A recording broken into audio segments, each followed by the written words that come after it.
Have you ever wanted to play D&D but as the Greek gods? In my previous video, I assigned each Olympian to a standard D&D class, and now, as promised, I've made unique subclasses for them, so you guys can theme your next character around your favourite Greek god or goddess. Obviously, playing as the Olympians would be extremely overpowered.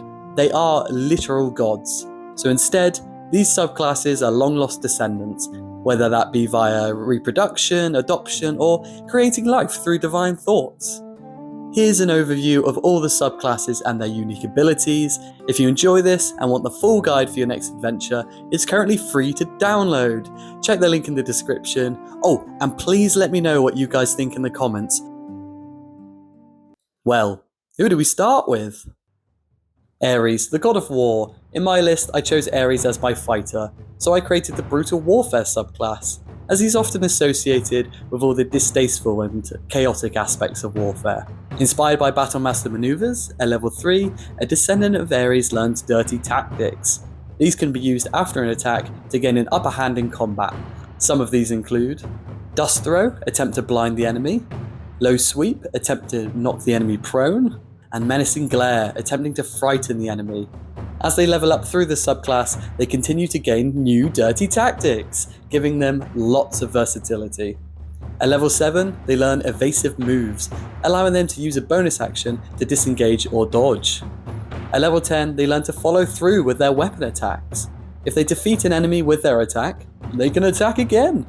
And the big one, at level 18, when the descendant's health drops to 0, they can use their second wind to restore up to half their total health.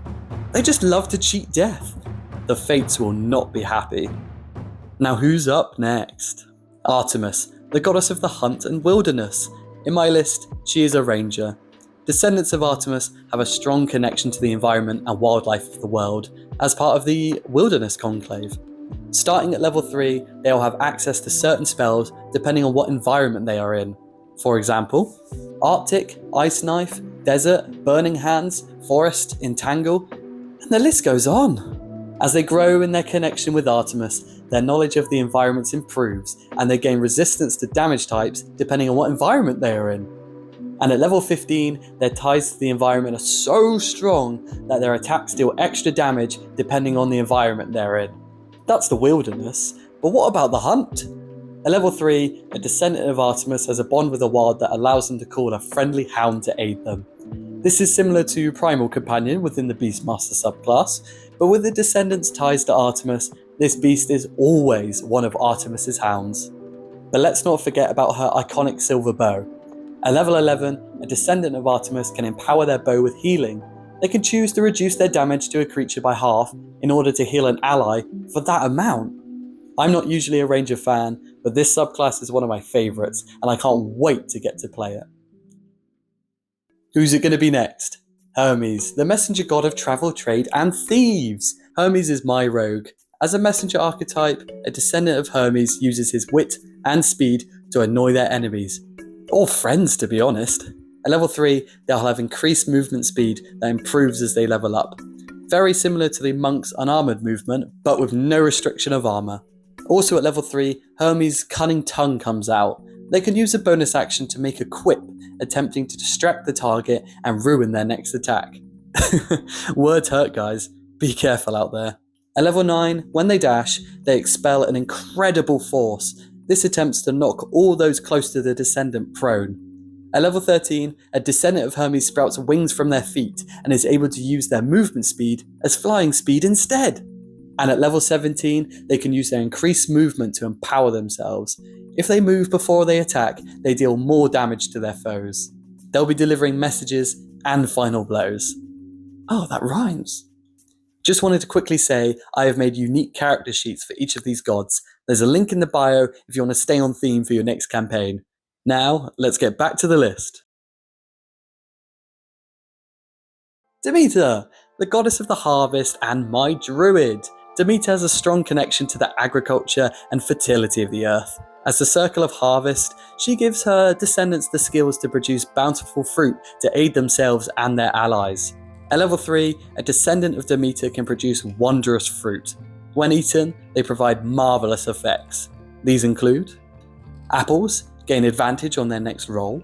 Grapes, cured of blinded, deafened, paralysed or poisoned. And pears regain a spell slot. As they level up, they gain new bountiful fruits. You'll never be hungry with a descendant of Demeter in your party. Demeter is also closely associated with the changing of seasons, and a descendant of Demeter at level 6 gains her seasonal aura. They can summon an aura around themselves of different seasons. If they choose spring, alluring sweet scents that attempt to charm enemies around them. Summer, bright flashes of light that can blind enemies. Autumn, terrifying noises that attempt to frighten enemies. And finally, winter, a flurry of snow and ice that could knock enemies prone. At level 14, a descendant of Demeter's ties to the earth are so strong that they can summon grasping weeds and vines from the ground to heavily attack their enemies. One of, if not the best supporting subclass in this. Another one that I'm really excited to try myself. Who do we have here? Hephaestus! Moving away from the serene nature of Demeter to the god of fire, forges and crafting, there was no question that Hephaestus is our artificer. He has bestowed his incredible knowledge onto his descendants as specialists of the forge. At level 3, a descendant of Hephaestus can create mighty automatons to aid them. Kinda similar to an Eldritch Cannon from the Artillerist subclass, but with more of a mythos flavour. These include Bronze Bull, charges at the enemy. Talos attempts to distract enemies. And Celadon, which can charm enemies. Inventions for many situations. At level 9, the Descendant adds a new feature to their forged automatons. They can now command their automatons to explode, dealing huge damage to those around them. Talk about firepower! His descendants also get some godly might themselves. At level 5, they can enhance their armor with power from the forge that increases their defense and health. With a new ability that releases excess heat from their armor, allowing the descendant to fly for a short period of time. At level 15, they can also empower their weapon as well as their armor. This enhancement allows them to deal extra fire damage. Who's up next? His wife, Aphrodite, the goddess of love, beauty and pleasure. She had to be one of the charisma classes, and ended up being my sorcerer. A descendant of Aphrodite takes the charming sorcery subclass and inherits her insatiable charm to distract, confuse and manipulate enemies. At level 3, a descendant of Aphrodite can use Charm Person without the use of a spell slot. They can also use their sorcery magic to inflict damage without breaking the charm. As they level up, they continue to become more and more irresistible, improving their ability to charm so much that at a certain point they can command a charmed creature to follow their instruction without question. Love really does hurt. At level 6, a descendant of Aphrodite can choose to give off an alluring aura that attempts to charm anyone around them all at once. At level 18, they are so irresistible that the descendant can cause 2 enemy creatures to attack each other. Talk about a love triangle. Apollo, the god of poetry, healing, music, knowledge, prophecy, and commonly, sun and light. This jack of all trades is my bard. There were so many aspects of Apollo to choose from to design a subclass for, I decided to focus in on his brilliant performances and ties to the light to make the College of the Sun. A descendant of Apollo loves to perform, and at level 3, they learn to imbue their bardic inspiration with empowered magic. Depending on what the bardic inspiration roll is used for, the user will gain extra effects.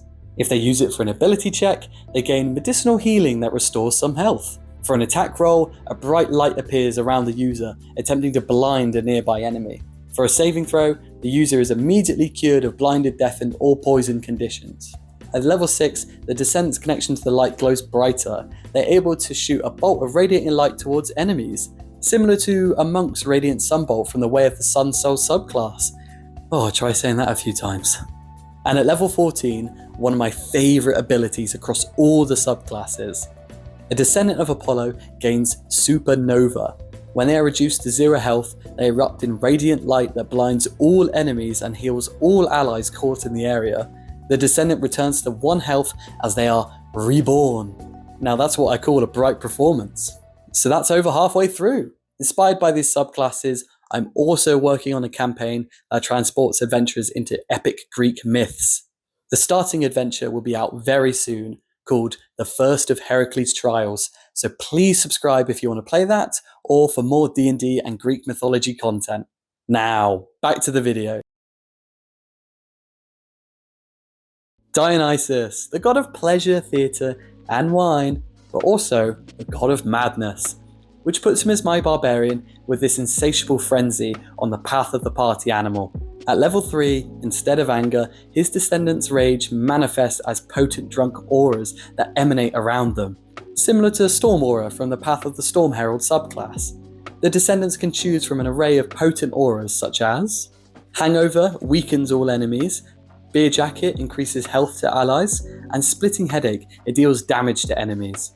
As a descendant levels up in this subclass, they gain new auras and their existing ones increase in range and improve in power. If you get on the wrong side of this party animal, you'll need a few drinks to recover. Not many left. Who's it going to be? Someone who wasn't a big fan of our previous god Dionysus. It's Hera! Goddess of women, childbirth and marriage, Hera is my cleric. A descendant of Hera upholds her strict values as the family domain, and like the goddess, is able to bind two characters together with their blessing. At level 3, they can create a magical bond between two creatures. Whilst bonded, the creatures gain enhanced effects that aid them in and out of battle. For example, they start with getting bonus dice when they stick close together. When you level up, these partners will be able to take damage for each other, and at higher levels, the bond is so strong that if one of the bonded creatures is downed, the other creature gains damage resistance and advantage on attacks. After all, Hera does believe in till death do us part.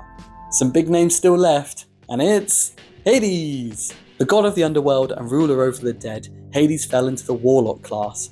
The descendant, just like Hades, is tied to the underworld, and as they level up within this subclass, the connection to the underworld patron increases.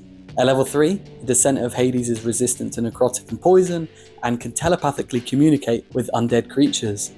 At level 10, they become immune to necrotic and poison. They no longer require food, water, sleep, or air to live. Their connection to the underworld isn't only one way. At level 3, they can summon a servant of Hades from the ground to attack their enemies. At level 6, they can attempt to send a creature down to the underworld momentarily, similar to the banishment spell, but to somewhere much worse. At level 10, they can drain the life energy from an area, turning it into a barren wasteland. Any living creature within the area takes some big necrotic damage. At level 14, the descendant of Hades can surround themselves with powerful underworld energy to gain incredible new abilities. And if they are reduced to 0 health while this is active, they erupt, causing massive destruction. Hope you're enjoying the video. Remember to drop a like if you are, and I'd love to hear in the comments which subclass you're most excited to play. Some big names still to come. On to the next one. Athena, the goddess of wisdom. She is my monk for her incredible battle strategies and her logical approach to fighting.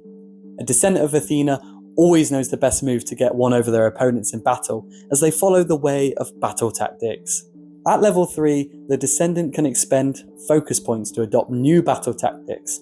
These include Ground Slam, strike the floor to knock all enemies around them prone, Charging Flourish, rushing forward hitting any creatures that they pass, and Battle Knowledge, give an ally advantage on their next attack roll. As they level up, they gain new battle tactics, giving the descendant more options to play with. A descendant of Athena is also a master of adapting. At level 3, they can choose a fighting style feat to adopt, and at each long rest, they can swap it to a new one. Talk about versatility. The last two remain, and we have Zeus, the god of sky and thunder. Zeus is often associated with law, order, and enacting righteousness, which fits him into Paladin for me. To ensure they'll be worshipping him above all else, his descendants take the Oath of the Storm. At level 3, they gain some powerful channel divinity abilities. Thunderous Leap, they can jump, causing devastating thunder damage to all those around. And Storm Chain, when they attack an enemy, the damage can jump from foe to foe. At level 7, a descendant of Zeus creates a stormy aura that protects themselves and their allies. At level 15, they can conjure a powerful bolt of lightning to be thrown at their enemies, or just at anyone that gets in their way. Now the big one, level 20. The descendant can mantle powerful new abilities with increased attack damage, flying freely and gaining immunity to thunder and lightning damage. Their body crackles with lightning, eyes glowing blue, and they become one with the powers of Zeus. And finally, we have Poseidon, the god of the sea. Poseidon is my wizard. I know, slightly weird choice. Check out the previous video to see why I put him as wizard. A descendant of Poseidon is tied to the mighty powers of the sea as a seafarer. At level 3, they can breathe underwater, communicate telepathically with sea inhabitants, and are resistant to fire damage. They can also produce a powerful tidal wave onto their enemies, washing them away from themselves and their allies. At level 6, they gain resistance to cold damage and any damage that is caused through the force of water. At level 10, the descendant of Poseidon can speak underwater and produce a watery barrier around themselves for protection. A descendant of Poseidon is also tied to their trident. Similar to blade-singing wizards, at level 6, they can invoke powers from the sea, using the trident as a spellcasting focus. They gain increased swim speed, increased armor, and advantage on certain rolls. At level 10, they gain an extra attack with their mighty trident. And the big one, at level 14, a descendant of the Earthshaker Poseidon can strike the ground with their trident to summon an earthquake, dealing damage and attempting to knock enemies prone from the seismic destruction. So that's my final list. I'd love to know how you guys would create a character around one of these subclasses. Species, background, backstory, everything. Please let me know down in the comments. I'm thinking of a Harrigan Hermes rogue personally. I've also created unique magic items and weapons for each descendant, which you can find in the full guide. The link to that, the previous video where I matched the gods to the classes, as well as the themed character sheets mentioned earlier, are all in the description, so please go and check those out. Thanks guys, and I'll see you next time.